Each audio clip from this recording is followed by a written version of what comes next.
आज हम टेंसेस को डिटेल से स्टडी करेंगे। टेंसेस क्या होते हैं, इनकी क्या टाइप्स हैं और डेली लाइफ में हमारी इनकी क्या इम्पोर्टेंस है। टेंसेस याद रखें इंग्लिश की बैकबोन है। अगर आप इंग्लिश ग्रामेटिकली ठीक बोलना चाहते हैं तो आपको टेंसेस लाजमी आने चाहिए, ये एक ज़रूरत है आपकी। Without tenses you can't speak English correctly, because grammar के अंदर सबसे मेन चीज़ टेंस होती है।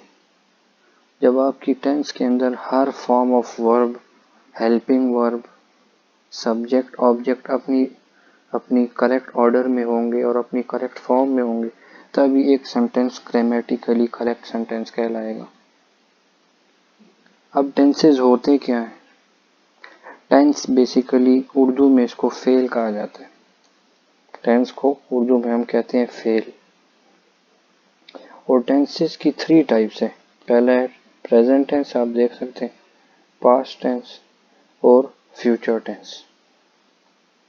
फिर फर्दर हर टेंस 4 टाइप्स में सेपरेटली डिवाइडेड है। प्रेजेंट टेंस की फर्दर 4 टाइप्स है। Present indefinite tense, present continuous tense, present perfect tense, present perfect continuous tense.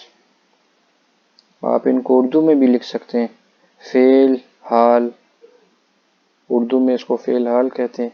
Past tense को फेल माजी कहते हैं और फ्यूचर टेंस को फेल मुस्तकबिल कहते हैं।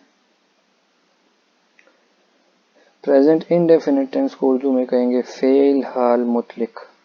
प्रेजेंट कॉन्टिन्यूस को फेल हाल जारी। प्रेजेंट परफेक्ट टेंस को फेल हाल मुकम्मल।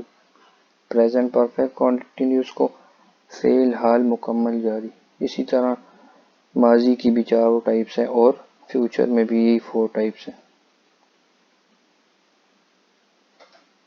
तो ये हमारे पास इन टेंसेस की सिग्निफिकेंस है। हर टेंस की 4 टाइप्स हैं, तो टोटल हमारे पास 12 टेंसेस हैं।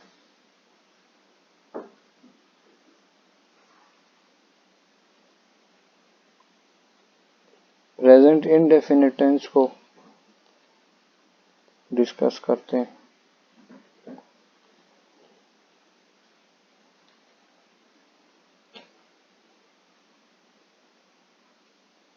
इसको फेल हाल मुतलिक कहा जाता है उर्दू में, प्रेजेंट इंडेफिनिट टेंस। अब इसकी पहचान, इंडिकेशन, जुमले के आखिर में हमेशा कुछ अल्फाज आएंगे, उससे आप रिकॉग्नाइज कर लेंगे, ये पता लगा लेंगे कि ये किस टाइप का टेंस है। तो इस प्रेजेंट इंडेफिनिट टेंस के आखिर में हमेशा ता है, ती है, ते है और ता हूं, हमेशा ये आता है। और अगर मैं इसको एक ऑर्डर में लिखूं तो subject plus first form of verb with s or es in case of singular. Singular क्या होता है ये सारी डिटेल मैं आपको भी बताऊंगा, प्लस ऑब्जेक्ट। ये एक ऑर्डर है किसी भी प्रेजेंट इंडेफिनिट टेंस के सेंटेंस का, कि पहले सब्जेक्ट लिखेंगे आप, फिर फर्स्ट फॉर्म ऑफ वर्ब जिसमें एस और एस होगा in case of singular pronoun.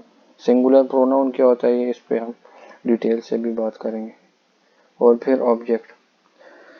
Subject क्या होता है? सब्जेक्ट वो होता है जो काम करता है खुद।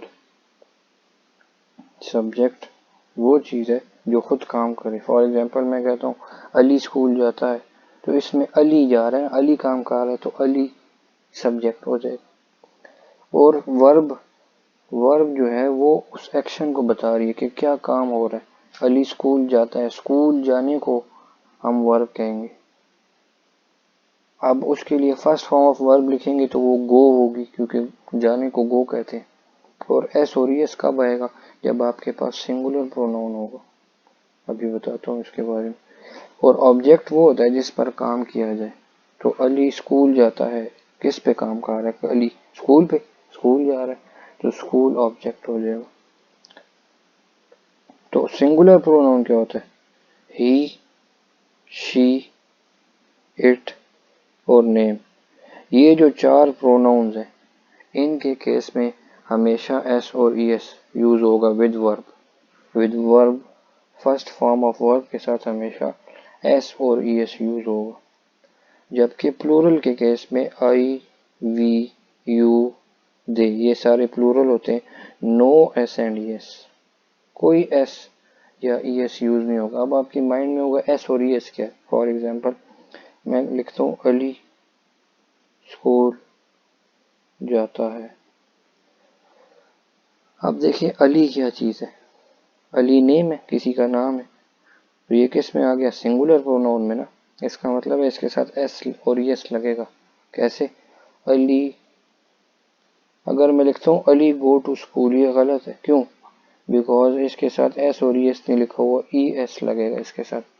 गो के साथ ई एस ही लगता है हमेशा, एस नहीं लग सकता। तो इसलिए मैं लिख दूंगा गोज। तो अली गोज टू स्कूल। अब अगर मैं इसकी जगह लिख देता मैं स्कूल जाता हूँ। अब मैं क्या चीज़ है उर्दू इंग्लिश में? आई। और आई कौन सा होता है? प्लूरल, सिंगुलर नहीं होता ना, ये प्लूरल प्रोनाउंस है। तो प्लूरल के केस में तो एस और एस यूज ही नहीं होता।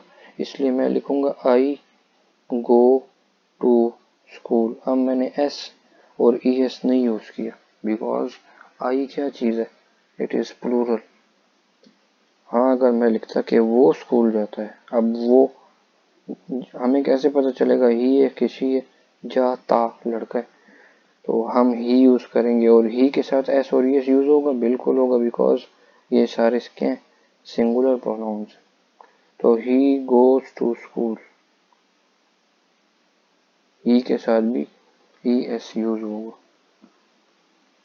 अगर मैं वो स्कूल जाती है लिख दूंगा, तब भी एस और एस यूज होगा, बिकॉज शी भी क्या चीज़ है? Singular pronoun. तो शी गोज टू स्कूल।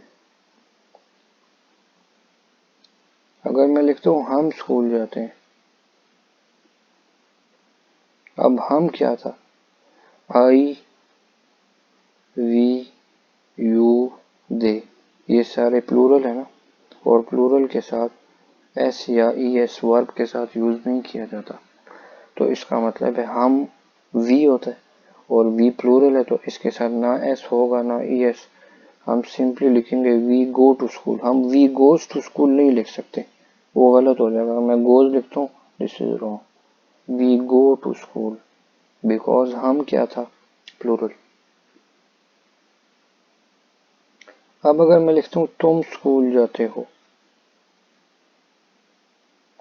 अब तुम क्या था? तुम यू होता है और यू प्लूरल है, तो यू गो टू स्कूल, इसके साथ भी एस और एस यूज नहीं होने वाला। वो स्कूल जाते हैं, दे गो टू स्कूल, इसके साथ भी एस और एस नहीं यूज होगा। तो इसी तरह अगर मैं कहता हूँ ये गाड़ी स्कूल जाती है, अब गाड़ी क्या चीज़ है? इट, इसके लिए हम इट यूज करते हैं, या दिस।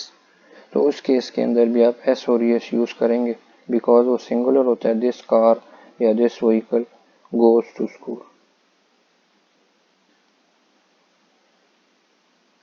इसी तरह कुछ और एग्जांपल्स देखते हैं। मैं अगर कहता हूँ ये सड़क लाहौर को जाती है।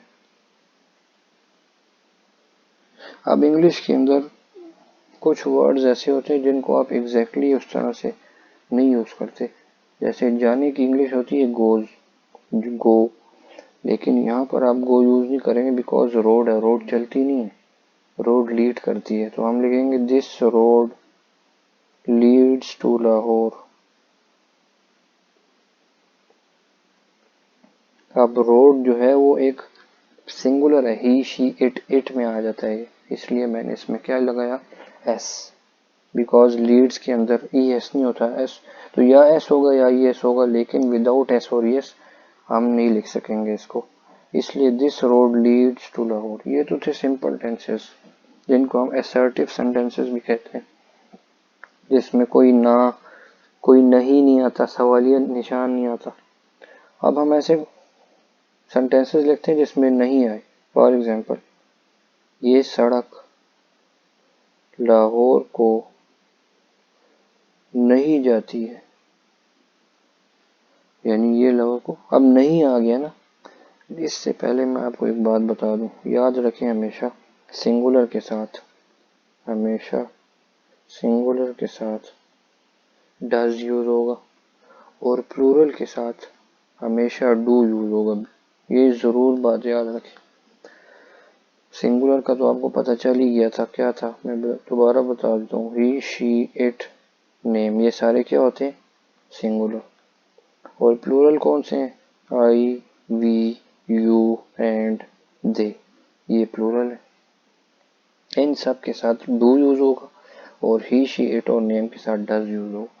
तो सड़क जो है वो इट में आती है, इसमें डज यूज होगा, तो मैं लिखूंगा दिस रोड डज नॉट।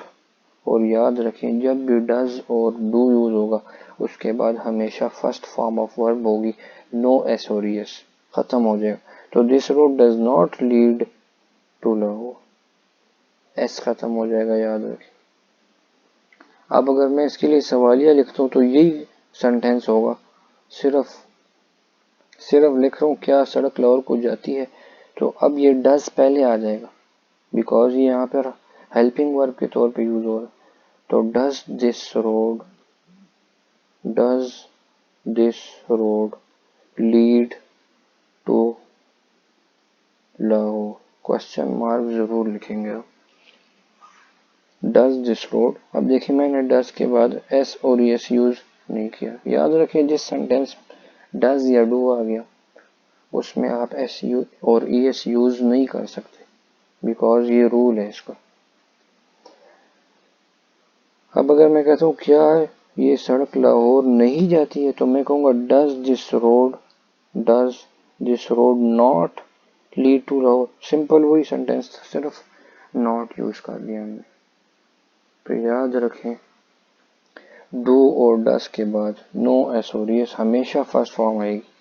अब अगर मैं कहता हूँ हम स्कूल नहीं जाते हैं, अब हम प्लूरल है ना, अब इसमें नहीं आ गया, मैंने आपको कहा था नहीं के केस में डू और डज यूज करेंगे आप। तो यहाँ डू यूज होगा क्या डज, यहाँ पे डू यूज होगा बिकॉज प्लूरल के लिए भी मैंने आपको बताया था हमेशा आपने हम प्लूरल के लिए आपने हमेशा डू यूज करना है और सिंगुलर के लिए हमेशा डज यूज करना है। तो हम कहेंगे कि we do not go to school, हम के साथ वी के साथ डू आ जाएगा। इसी तरह अगर मैं इसको क्या कर देता हूँ, क्या हम स्कूल नहीं जाते हैं, तो do we not go to school, ऐसे क्वेश्चन मार्क। तो इस तरह से हम इन सेंटेंसेस को सॉल्व कर सकते हैं। बस जो रूल्स बताए थे मैंने आपको प्रेजेंट इंडेफिनिट के, वो अगर आप याद रखें तो किसी भी टाइप के सेंटेंस को आप उर्दू टू इंग्लिश या इंग्लिश टू उर्दू ट्रांसलेट कर सकते हैं। अच्छा, अगर मैं एक सेंटेंस लिखता हूँ और आपने इंग्लिश में लिखता हूँ और कैसे पता चलेगा ये कौन सा टेंस है, तो तब भी आप यूज पता लगा सकते हैं। जैसे उर्दू में तो मैंने बताया था कि सेंटेंस के एंड में हमेशा आएगा ता है, ती है, ता हूँ और ते हैं। ये तो उर्दू के केस में। अगर इंग्लिश के केस में आ जाए, एक सेंटेंस लिखा हो इंग्लिश में, तब क्या करना है हमने। फॉर एग्जाम्पल मैं कहता हूँ कि